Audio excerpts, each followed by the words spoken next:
चल रहा है, बीजेपी बढ़त दिखाई दे रही है, कैसे देखते हैं? सबसे पहले तो भारतीय जनता पार्टी के लोगों को जीत मिली है, उन्हें बधाई, और आशा करता हूं कि जो जनादेश दिल्ली की जनता ने उन्हें दिया है उसकी वो प्रतिपूर्ति करेंगे।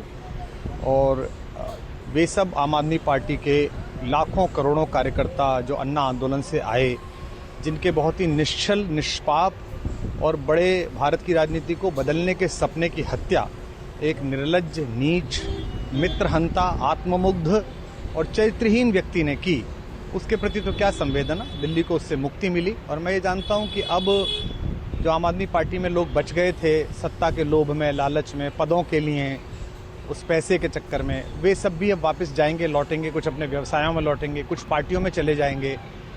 और पतन यहाँ से प्रारंभ हुआ है उन लोगों का। मेरे लिए कोई प्रसन्नता का और दुख का विषय नहीं है, मैं बीच में खड़ा हूँ। प्रसन्नता इस बात की है कि करोड़ों लोगों ने आशा लगाई थी, करोड़ों लोगों ने, लोग अपनी नौकरियां छोड़ के आए थे, व्यवसाय छोड़ के आए थे, दुश्मनियां ली थी लोगों ने, उन सब की हत्या एक आत्ममुग्ध आदमी ने, एक चरित्रहीन आदमी ने अपनी निजी महत्वाकांक्षाओं की पूर्ति के लिए की। उसको दंड मिला, ईश्वरीय विधान से दंड मिला। प्रसन्नता इस बात की भी है कि न्याय हुआ।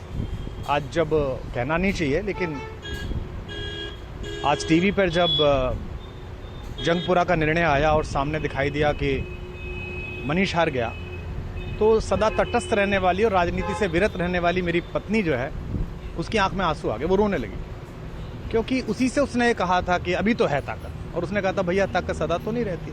तो ये अहंकार आशा करता हूँ अगले लोग नहीं करेंगे, जो बाकी दल है वो नहीं करेंगे, इससे सबक लेंगे। और दिल्ली के नागरिकों को मैं अच्छे शासन के लिए बधाई देता हूँ। अब भारतीय जनता पार्टी अपने नेतृत्व में सरकार बनाकर दिल्ली के जो दुख थे पिछले 10 वर्ष के, उन्हें दूर करे। और आम आदमी पार्टी के समस्त कार्यकर्ताओं को कहता हूं कि आपने जिस किसी भी लोभ लालच में, सब कुछ जानते हुए एक ऐसे व्यक्ति के समर्थन में काम किया जिसने अपने मित्रों की पीठ में झुरा घोंपा, गुरु को धोखा दिया, अपने साथ कंधे से कंधा मिला के लड़ने वाली महिलाओं को अपने घर लाके पिटवाया, अपनी निजी सुख और साधन के लिए जनता का पैसा खर्च किया, अब उससे आशा लगानी छोड़ें, अब बाहर निकलें, अपना अपना जीवन देखें। मुझे राघवेंद्र सरकार राम की कृपा मिली, जिनका ये घर है, जिनकी कृपा से मैं यहाँ खड़ा हूँ। मुझ पर कृष्ण कृपा हुई कि मैं इस निर्लज्ज सर्कस से बाहर आ सका। मैं उन सब से भी अच्छे भविष्य की कामना करता हूँ कि वो कोई गंदगी ना फैलाएं कहीं भी, वो लौट जाएं अपने शिविरों में।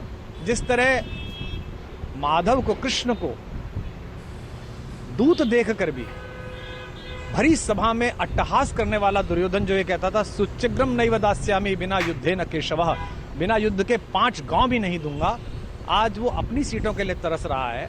और मुझे पता है कि इस दुर्योधन का अंत भी टूटी हुई जंघा के साथ बड़ा ही दारुण होगा, और भारतीय राजनीति एक कलंकित अध्याय के रूप में इस बौने दुर्योधन को और इसके दरबार के तमाम शकुनियों को याद करेगी।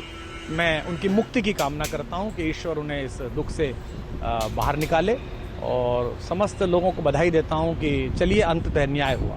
सर, बात करें दिल्ली के चुनाव या यूपी के उपचुनाव मिर्जापुर को लेकर, चुनाव आयोग पर तमाम तरह के आरोप लगाए जा रहे हैं। अखिलेश यादव ने कल कहा कि वहाँ उपचुनाव में मिलकर, ये राजनीतिक विषय है, इस पर मैं राजनीतिक कार्यकर्ता नहीं हूँ, तो इस पर मेरी टिप्पणी शोभनीय नहीं है। वो आपस में सब जाने। लेकिन दिल्ली के चुनावों को लेकर एक मिश्रित प्रतिक्रिया है। दुख है कि अन्ना आंदोलन से एक ऊर्जा जो पैदा हुई थी, जिससे देश में एक सकारात्मक बदलाव हो सकता था, एक वैकल्पिक राजनीति हो सकती थी, उसकी हत्या एक अहंकारी आदमी ने, एक आत्ममुग्ध और असुरक्षित आदमी ने कर दी। मैं आशा करता हूं कभी ना कभी भारत में ऐसा सूर्योदय किसी न किसी दल में अवश्य होगा, जो भारत को जहां पहुंचना है वहां पहुंचाने का मार्ग प्रशस्त करेगा। बहुत धन्यवाद।